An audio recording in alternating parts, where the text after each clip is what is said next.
பேசிவோம். உலகத்துக்கு ஒரு நன்மை சொல்ல வரேன். இப்போ வந்து ஒரு ஏரோப்ளைன் வந்து தீ விபத்து எடுத்து நிறைய பேர் இறந்துட்டாங்கன்ட்டு நிறைய யூடியூப்பில் வந்துனுங்குது. இப்போ வந்து மனிதன் செய்த தவறுகள் வந்து நம்மளை மக்களை பாதிக்குதுன்றதுக்கு இதுதான். அது மனிதன் வந்து ஏதோ மூலியமா அதை செக் பண்ணாத விட்டதுனால இப்போ இவ்வளோ உயிர் சேதாரம் ஆயிடுச்சு. இதுக்கும் இறைவனுக்கும் சம்மந்தமே கிடையாது. இப்போ வந்து இறைவன் சொல்கிறாரு, விதியே மதியால வெல்லலாம்னு சொல்லுவார். விதியே மதியால வெல்லலாம் அப்படின்ட்டு இறைவன் சொல்கிறாரு. அப்போ அந்த தம்பி தான் அதுக்கு உதாரணம். அந்த தம்பி பாருங்க, அது செத்து இறந்துருந்தால் அந்த தம்பியை இறந்துருக்கணும். அது வந்து கொஞ்சம் சிந்திச்சதுனால அப்போ வந்து இங்கே இருந்தாலும் நம்ம இறந்து போயிட போகிறோம், அப்போ கீழே போனாலும் இறந்து போயிட போகிறோம். அப்போ வந்து நம்ம வந்து குதிச்சுட்டா என்ன தப்புன்ட்டு அந்த தம்பி வந்து கீழே குதிச்சிருக்குது. அப்போ ஆண்டவன் வந்து அவரை காப்பாற்றிருக்கிறாரு. இப்போ வந்து நீங்கள் ஒரு மனிதன் சொல்கிறத கேட்டதுனால உள்ளே இருந்திருந்தீங்க, அதை கீழே குதிச்சிருந்தீங்கன்னா பாதி பேருன்னா பொழைச்சிருக்கலாம். அதுக்கு தான் வந்து அந்த தம்பி தான் உதாரணம். இறைவன் எப்படின்னா உங்களை காப்பாற்றப்படும்.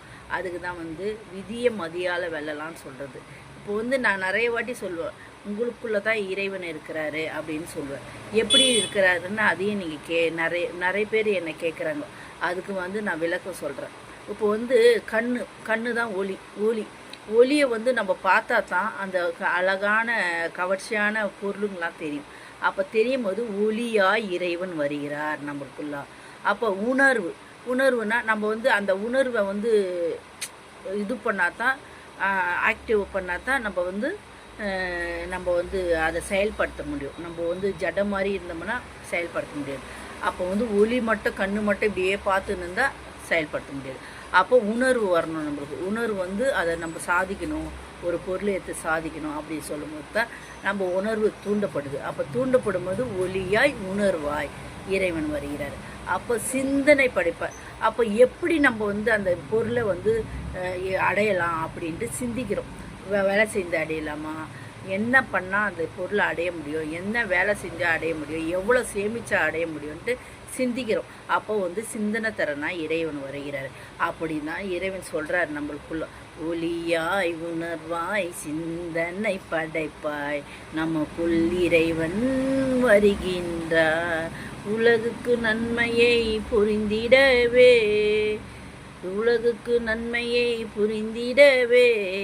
தூய குணத்தில் அளிக்கின்றார். தூய குணமாக இருந்தால், மனசாட்சி பிரகாரம் நடந்தால் தான் இறைவன் நம்மளுக்குள்ளே வராருன்ற இதுக்கு தான் ஐக்கியம். இப்போ வந்து இப்படித்தான் வந்து இறைவன் வராரு. இப்போ நீங்களாம் நிறைய பேர் சாமி ஆடுறாங்க. அப்போ அந்த சாமி வந்து உண்மையா அப்படின்னு நிறைய பேர் என்ன கேட்குறாங்க. நீங்கள் ஏன் இப்படி